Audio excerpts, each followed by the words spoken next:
Hey everybody, Sean from Media Assault here, and it's time once again for an entry into my 2011 Halloween horror series. And this time out, it's going to be a review of Maniac from 1980. This is a movie that was directed by WIlliam Lustig and stars Joe Spinell and Caroline Munro. And this is a movie that when it was first released, and I remember this very well when I was much younger, in 1981. I remember when this movie came out, it generated a lot of controversy. Personally, I remember seeing still photographs of it in Fangoria magazine and thinking, wow, this movie looks really disgusting.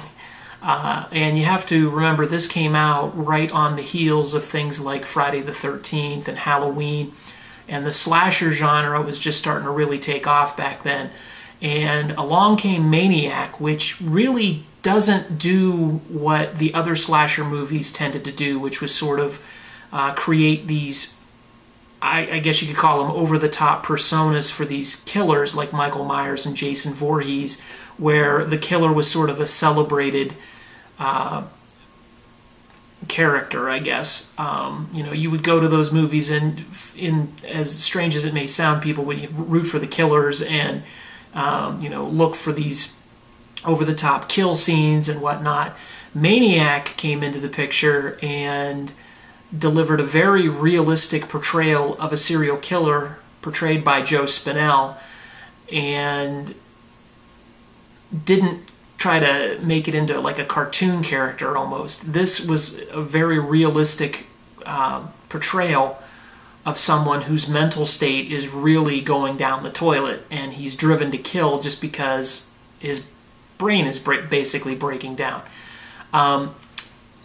The story, such as it is for Maniac, features Frank Zito, who is played by Joe Spinell. He is a character that we learn over the course of the film. It doesn't really spill out in linear form, but as the movie progresses, we learn that he's endured some abuse, and his way of dealing with it is going out every night and murdering women. And he sort of comes home and has this interesting dialogue with himself. We either see it with him talking to mannequins that he keeps in his apartment, which he decorates with the various scalps and trinkets that he brings home from his killings. He'll talk to the mannequins, or he'll talk to himself, or we'll hear sort of a narration in his voice. It's kind of unsettling, all the different ways he tries to come to terms with what he's done, questioning why he has to go out, and just, I don't want to give too much of it away, but it's just very unsettling, very unnerving.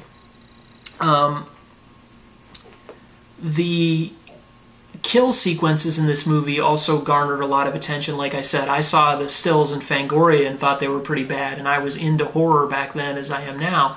But the special effects were done by Tom Savini, and this is easily some of his best work. It may not be the best he's ever done, but there's a lot of really good stuff here, including a rather infamous shotgun to the head scene, which I won't tell you when that happens in the film, but it's definitely, if you're a gore hound, one of the high points of the movie.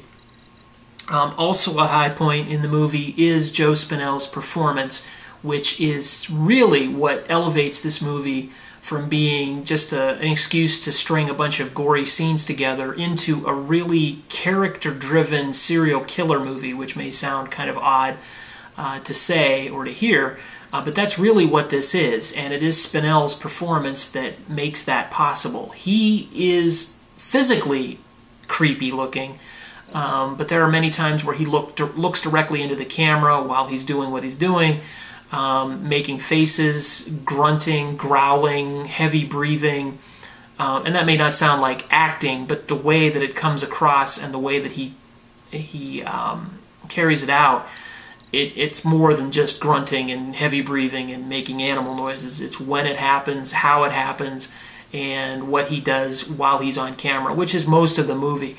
And again, you'd have to really see it to appreciate it. Also good in this movie is Caroline Munro.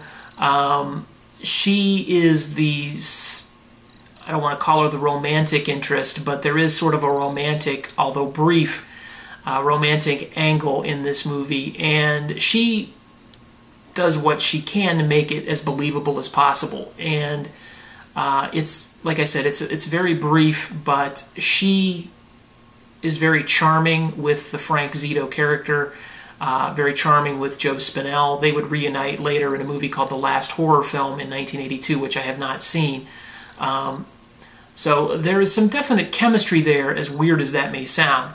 And it's a credit to her that she can make it work and he can make it work, because she is totally the polar opposite of Joe Spinell in terms of looks. He's, you know, kind of gross and creepy, and she's beautiful and very perky and very friendly, but somehow it works.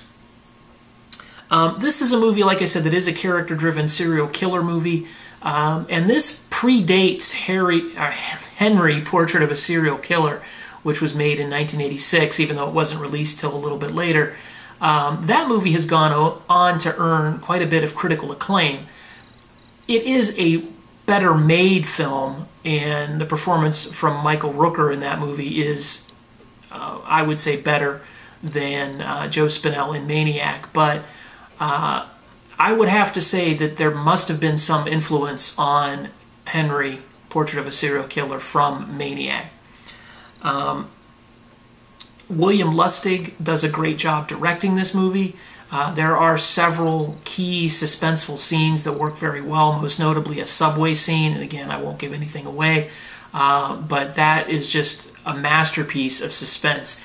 The way the suspense just ratchets up in that particular scene is really well done. You know something's going to happen, it's just when is it going to happen, and that, it doesn't happen often, but that scene had me kind of squirming around in my seat. So Maniac is definitely not a perfect film. It is definitely not a film for everybody. If you're just a casual horror film, you'll probably find this movie repulsive and unsettling. That is a credit to how grimy and grungy it is, and it is intentionally so. So if you're a horror fan, if you're a hardcore horror fan, definitely check this out. If you are someone who thought that my Watcher in the Woods review sounded like a good movie to start with, I wouldn't move on to Maniac right after that. Again, with a genre-specific rating, I would give this a 7 out of 10. Why do I speak so highly of it and then only give it a 7?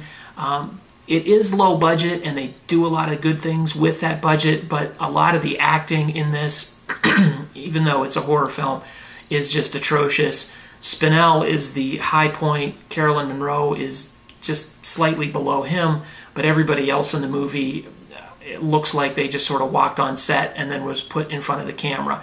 It drags the whole thing down. Now, again, I'm not going to crucify a horror movie made on 16mm film in 1980 on a deliberately low budget for the acting, but it just sort of ruins the mood, as weird as that may sound.